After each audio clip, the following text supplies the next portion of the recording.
మన దేశ చరిత్రలో ముఖ్యంగా ఈ రాష్ట్రంలో ఇప్పుడు జరగబోయే ఎన్నికలు జరగకూడదు అని 10 రుజువులు పాయింట్స్తో చీఫ్ ఎలక్షన్ కమిషనర్ గారిని సునీల్ అరోరా గారిని కమిషన్ని 2 టైమ్స్ కలవడం జరిగింది. ఇక్కడ ఏపీ సీఈఓ ద్వివేది గారిని 2 టైమ్స్ కలవడం జరిగింది. అలాగే returning officer of Narsapuram Venugopal Reddy గారిని 3 టైమ్స్ కలవడం జరిగింది. ఎలక్షన్స్ జరుగుతున్నాయంటే ఊహకి అతీతం, అంటే ప్రజాస్వామ్యం లేదు, చట్టాన్ని ఎవరు గౌరవించట్లేదు, అంతా అవినీతే అని ఎంతో బాధతో మీకు చెప్తున్నాను. కారణం ఏంటి? ఇదే హోటల్లో 25వ తారీఖు మార్నింగ్ 2 గంటలకు రికార్డెడ్ వీడియో పిక్చర్స్ ప్రూఫ్తో నేను ఎలక్ట్రానిక్ మీడియాకి కొంతమందికి అలాగే చీఫ్ ఎలక్షన్ కమిషన్ టీం అందరికీ ప్రొవైడ్ చేశాను. దాడి జరగడం దాదాపు 50 మందితో, ఏ ఫార్ములు మా బి ఫార్ములు తీసుకెళ్ళడం, అందులో కొన్ని ఫ్యాబ్రికేట్ చేయడం, తెలుగుదేశం పార్టీ 38 క్యాండిడేట్లని కరెక్ట్గా మ్యాచ్ అయినట్టు వైఎస్ఆర్సీపీ రాజశేఖర రెడ్డి పార్టీ క్యాండిడేట్స్కి మ్యాచ్ అయినట్లు ఐడెంటికల్ ఆల్మోస్ట్ నేమ్స్, అది నేను చేయలేదు, మాకు తెలియదని విత్ ప్రూఫ్స్ ఇచ్చాం. ఆ 38 క్యాండిడేట్లు ఇమ్మీడియట్గా యాక్సెప్ట్ అయ్యారు.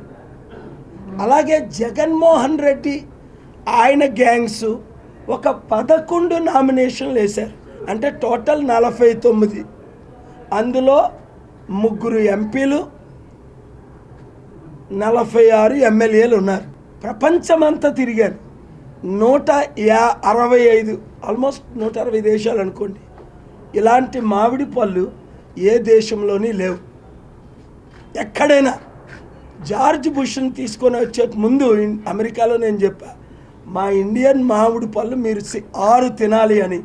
దీన్ని బగినిపిల్ల అంటారు. 1 సురేంద్రకి ఇచ్చాం ఆయనకి, 3, 4, 5, 6 రసాలు. ఒకటే అన్నాడు ఆయన మామిడి పళ్ళు తిన్న తర్వాత.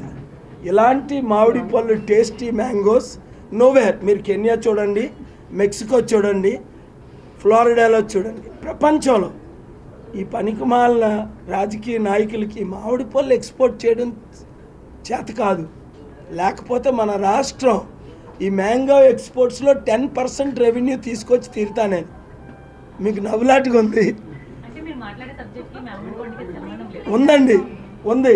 ఎందుకు అంటే ఉందంటున్నానంటే ఈ రాష్ట్రాన్ని నాశనం చేయటానికి, అభివృద్ధి చేయకుండా ఉండటానికి వీళ్ళందరూ ఏకమయ్యారు. అన్ని రంగాల్లో అభివృద్ధి జరగాలి. ఒకటి మ్యాంగోస్లో కూడా, ఫ్రూట్స్లో కూడా రెవెన్యూ లేదండి. బీ ఫార్మ్స్ చెప్తూ మ్యాంగో గురించి ఎందుకు చెప్పాను అంటే, ఇక్కడ చిన్న ఇన్సిడెంట్ జరిగింది. దారిలో ఒక మామిడి పళ్ళు దొంగతనం చేసి చెట్టు మీద తీసుకొచ్చి అమ్మితే పోలీస్ ఇన్వెస్టిగేషను, ఎఫ్ఐఆర్ రిజిస్టర్ అవుతున్నాయి. ఇంతవరకు మా ఎఫ్ఐఆర్ రిజిస్ట్రేషన్ అవ్వలా. అది పాయింట్. ఇక్కడ ఫారాలు పోయాయంటే పోలీసులు వస్తున్నారు, ఎఫ్ఐఆర్ రిజిస్టర్ చేయట్లా. ఒకటి ఏం చేసాం మేము తెలివిగా, వేణుగోపాల్ రెడ్డి గారికి చెప్పాము ఆ రోజు రికార్డెడ్గా వీడియోలో. సో 25ని 27ని ద్వివేది గారికి చెప్పాం, 29ని ఎంటైర్ కమిషన్కి చెప్పాం. ఈ రోజు వరకు ఎఫ్ఐఆర్ రిజిస్టర్ అవ్వలే. ఫోన్లే అని కోర్టుకి వెళ్ళాం, హైకోర్టుకి, ఈ ఎలక్షన్లో జరగకూడదని. ఆ జడ్జిలకి టైం లేదు పాపం, 1,00,000 కేసులు ఉన్నాయి ఒకడు ముందు. వినడానికి టైం లేక డిస్మిస్ చేసేసాడు. ఒక్కసారి ఆలోచించండి, ఒక మామిడి పండుకి ఇచ్చిన విలువ, ఒక చిన్న దొంగల్ని పట్టుకొని ఎఫ్ఐఆర్లు రిజిస్టర్ చేస్తున్నారే, వందల వేలు కేసులు.